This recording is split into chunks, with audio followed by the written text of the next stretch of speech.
23 after, who better to help us break down the charges against George Zimmerman than the man who led the charge in the case against him, and the case, rather, to charge Casey Anthony for killing her daughter. The author of Imperfect Justice is here, Mr. Jeff Ashton. Very lucky to have you here. Hello, Jeff. Hi. All right, I want to know what capious means, because I heard that so many times during the press conference. What does capious mean? A capious just means an arrest order. Basically, when you file a charge, a judge issues an order that the person be arrested on the charge, and that's all it is. Okay. Let's talk about the 45 days. Everybody's asking this question. Was it a good idea, bad idea that they waited 45 days to make an arrest? Well, it was a good idea that they were thorough. I mean, that's the most important thing. You want to get all the facts out.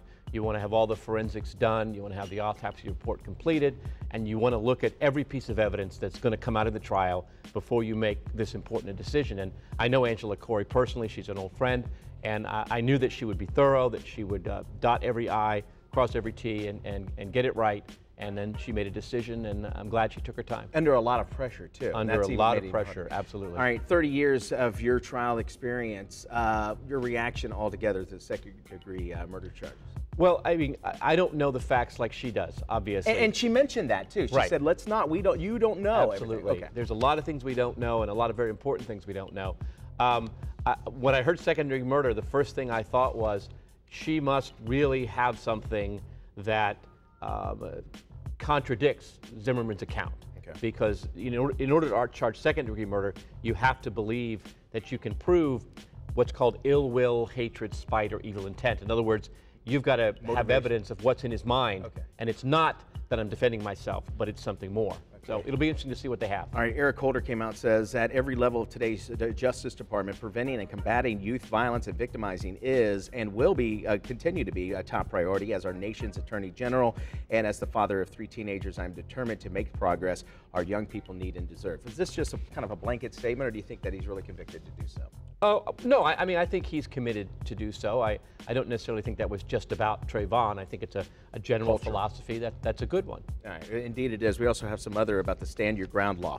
This is very controversial in this case. Stand your ground law is a person who uses force is justified in using such force and is immune from criminal prosecution and civil action for the use of such force unless that person is against the force was used in law enforcement officer. Is that, I mean, I know it's plain and simple in your mind, but make it fifth grader for me. Well, the stand your ground law changed 2 things. It has always been the law that you could use deadly force if you were attacked and couldn't get away. Okay. What we used to require people to do in public was that if you could get away without endangering yourself, we required you to do that. We said it's more important for you to run than to take someone's life. All right, we're going to keep you around because there's so many questions that we have in this case. And if you have any, why don't you head to our website, dailybuzznation.com. Our Facebook page is up and running. We'd love to hear your questions that we can ask Jeff. So that's a whole lot more on the Daily Buzz.